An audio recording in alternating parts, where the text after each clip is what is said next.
Hello, my name is Jessica Cabral, and this is my EDUC 526 final presentation at Azusa Pacific University with Dr. Joanne Gilbert, Spring 1, 2012.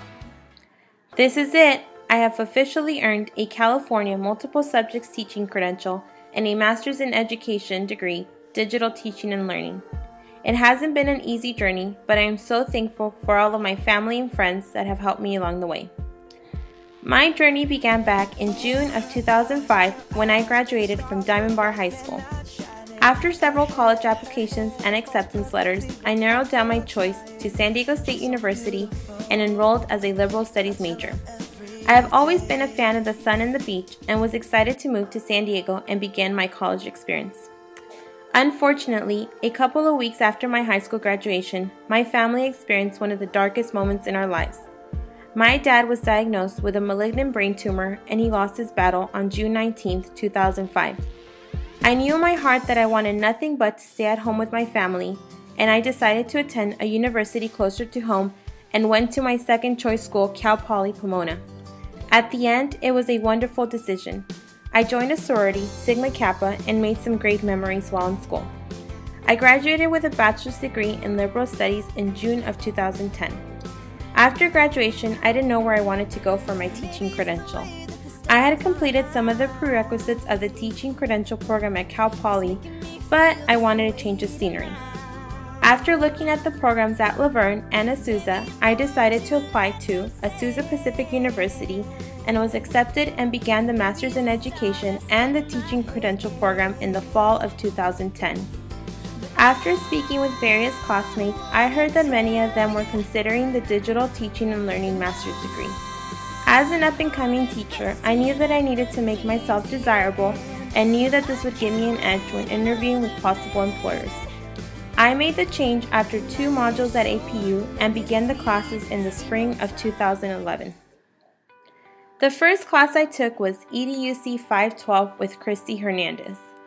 I don't think I have ever taken a class in which every single piece of information was interesting and that I could definitely use in the future. Being in this class assured me that I really didn't know everything about Microsoft programs, and I definitely did not know a thing about Adobe. While in this class, we were able to create letters for parents using mail merge on Word, creating spreadsheets on Excel, and parent surveys on Adobe Acrobat 10, to name a few. A big component of this class was the creation of a web quest for use in the classroom. The web quest helped us organize a project in which students were given a task and procedures with various links on the internet that they could use for their completion of the project. In EDUC 514 with Bill, I learned all about the world of digital videos.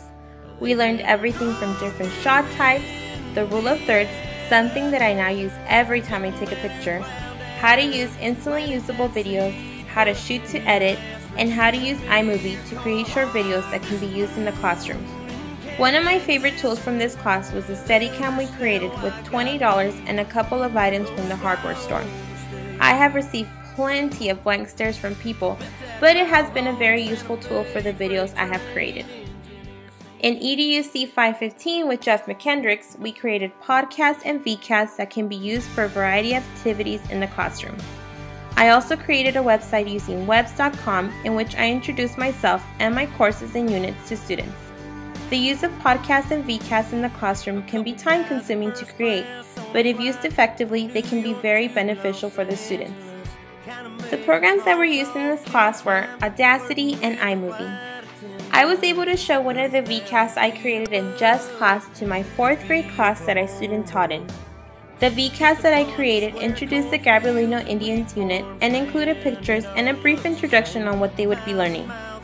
I asked the students for their thoughts on the video, and they felt that this would be interesting because they would get an opportunity to see what they were going to learn and become excited about the new lesson. They were also very supportive and found it interesting that I had taken the time to create a video and I had personalized it with my own voice. One student said, "It was nice to hear your voice in the video instead of a stranger." The last class I took before the Capstone was EDUC 522 with Jennifer Kordoff. I can confidently say that this class was the most interesting and beneficial class while at APU. In this class, I created a unit plan that integrated technology, Bloom's taxonomy, and Howard Gardner's theory of multiple intelligences. Before taking this class, when I would create lessons, I would always focus on differentiated instruction just for the English language learner. Now, I was able to use the multiple intelligences to target every student in the classroom. It was fascinating to see the level of complexity of some of the lessons and how with careful planning, every lesson can possibly cater to every student's need. This class was particularly difficult for me because we had to meet over Skype for every class session. As a visual learner, it was difficult to concentrate and comprehend everything that was occurring, since I just listened to the class but couldn't actually put a face to everyone that was speaking. I had to learn to adapt and manage to take notes during the Skype sessions, and at the end, greatly benefited from this. At the end of the course, we had to create a presentation in which I was able to use all of the technologies that I used in the previous courses. A part of the Capstone class was to implement an action research study. Ideally, this action research would occur in the classroom, but since I'm not in a classroom, I chose to implement an action research study on something that I have been battling for quite some time. Like every other American, I had a New Year's resolution. I decided that I wanted to lose 20 pounds before the beginning of summer. My weight isn't something that is always in the back of my mind, but I know that this wouldn't only be for a better self-image, but for overall better health. During student teaching, I felt that I was always constantly on the run and didn't have time to make healthy eating decisions. Working at In-N-Out at night did not help either. I saw a fluctuation in my weight, and this is how my New Year's resolution came about. I enrolled in the Weight Watchers program and started noticing results immediately. I felt that I had more energy throughout the day and felt happy about my eating habits. Right around week 4 of Weight Watchers, and at the same time my student teaching was over, I noticed a halt in my weight loss. This is when I reanalyzed what I was doing and realized that I wasn't intaking enough water throughout the day.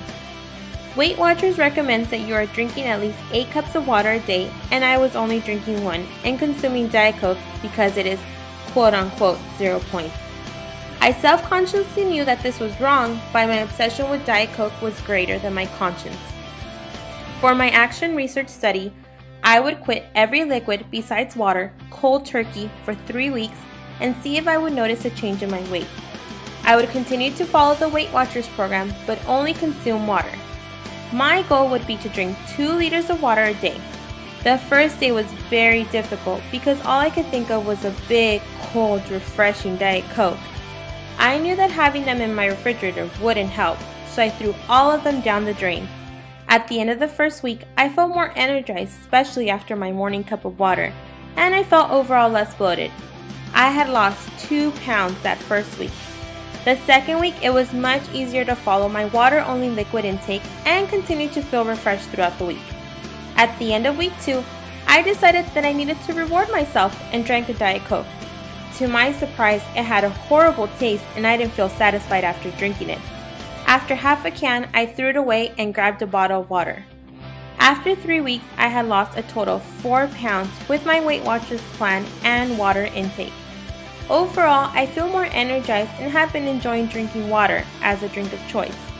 I didn't continue a water-only plan after the 3rd week. Water will be my drink of choice, but occasionally I would add a cup of coffee or a glass of milk for the nutrients and a variety in my diet. For my unit, I created a 5th grade solar system unit in which I integrated the California 5th grade science standards, technology standards, Bloom's taxonomy, and Howard Gardner's theory of multiple intelligences. My heart and passion has always been in the primary elementary grades, and this was the perfect time to venture out into the upper grade curriculum. In this 25-day unit, I have different lessons and activities that meet the needs of every learner. One of the activities include having students use iStellar and Google Maps to view and map out different constellations. Another activity consists of students watching this video as part of a final assessment for the solar system unit. Hi! In next week's episode, we will be making solar system soup. It is a delicious recipe that if it doesn't make you go out of this world, it for sure will make you go around in orbit. Here are some of the ingredients we will be using to make our soup. A little bit of Mercury, some Venus, and a splash of Earth, some Mars, a chunk of Jupiter, some Saturn, a little a dash of Neptune, and a pinch of Pluto. This will be a performance task assessment for the unit. Students will work together to recreate the video commercial in which all of the multiple intelligences will be integrated and technology will be used. Students will cook the solar system soup, view their video, sequence the order of the commercial, act the role of the chef, work together to create the video, and write the script for the commercial. As I am at the end of the master's program, I feel confident going into the classroom and integrating technology and the education of our country's future leaders. I would like to end this video with one of my favorite Dr. Seuss quotes. Oh, the places you will go.